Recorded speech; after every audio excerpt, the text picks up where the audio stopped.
Well, thrilled to have back on deck here tonight former White House Chief of Staff, Senior Advisor at Bondi Partners, and great friend of the show, Mick Mulvaney. Mick, thanks for coming on, and we're going to be talking a bit more later on in the show about the legals behind the Stormy Daniels hush money trial. But I want to talk to you about what the impact this might have on the election. Is this going to make much of a difference, or is this the whole thing just the obsession of niche elites who are never going to vote for Trump anyway? It's a little of both, James. Keep in mind, there's not that many persuadable voters left in this country anyway. Between Joe Biden and Donald Trump, you're dealing with two of the most well-known politicians of this century, for sure. But Trump is counting on having this help him politically, and I think he's probably right. Keep in mind, and you and I have talked about this before, this is by far the weakest of the four criminal cases against him. It's not about payments of hush monies to a porn star. This is about bookkeeping, whether or not he accounted for this properly as a business expense, and whether or not he properly followed the federal election rules and how you spend money in elections in this country. And if I just put half the audience to sleep, we also put about half the country to the audience to sleep. Polling has shown that an overwhelming majority of Americans just don't understand what the Trump supposedly did wrong here that merits a criminal investigation. So all of those things tend to work in his advantage as he tries to make himself out to be a victim, which he's done very successfully now for the past year and a half. Yeah, I mean, Mick, some of us with long memories might remember when the shoe was on the other foot and it was Bill Clinton who was accused of having affairs, and you had people out there covering those up all the time for him. You know, everybody said, oh, well, let's just be really European about this. Who cares, right? But anyway, that was another time. But, you know, just on the polls, though, we've had another poll conducted by the New York Times, which shows that on a far more serious matter than Stormy Daniels, 64% of Americans approve of how President Trump handled the economy, and 63% of them disapprove of how Biden is handling the economy. Mick, I suspect that when it comes down to it, much more than what people do in their personal life, this may be where the election is decided. It absolutely is. In fact, it's an interesting analog to a race you mentioned that I hadn't really thought about in a long time, which is the Bill Clinton. When he left office famously popular.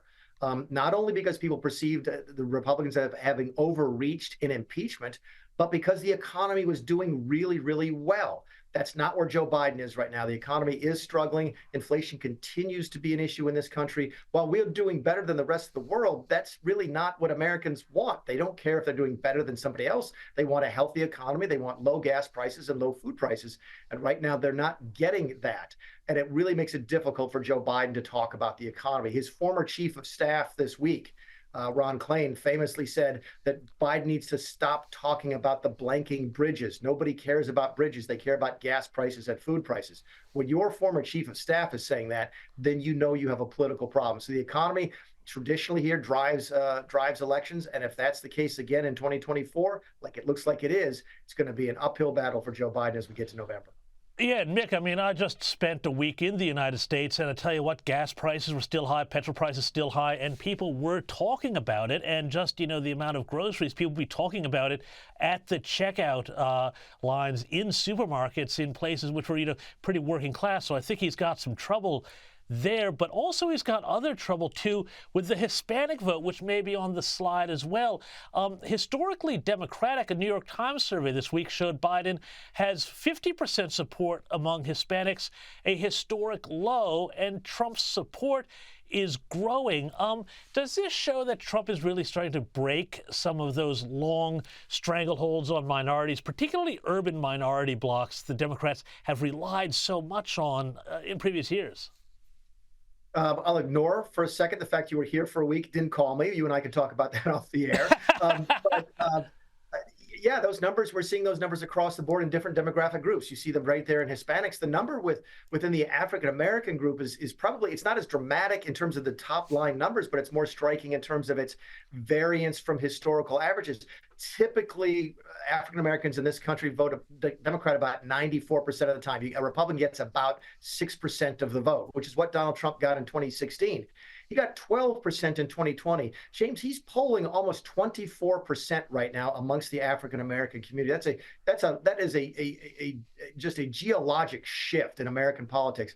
And I think it comes back to what we've talked about at the opening, which is this weaponization of government. His message has been from these early days of these criminal pursuits.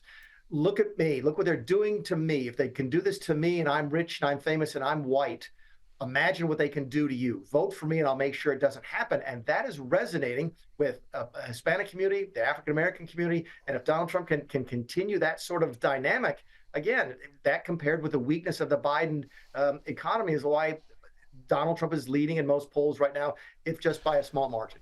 Yeah, and so, Mick, there's a lot of other issues still kicking around as well. I mean, obviously, the border is the big thing that so many people are concerned about.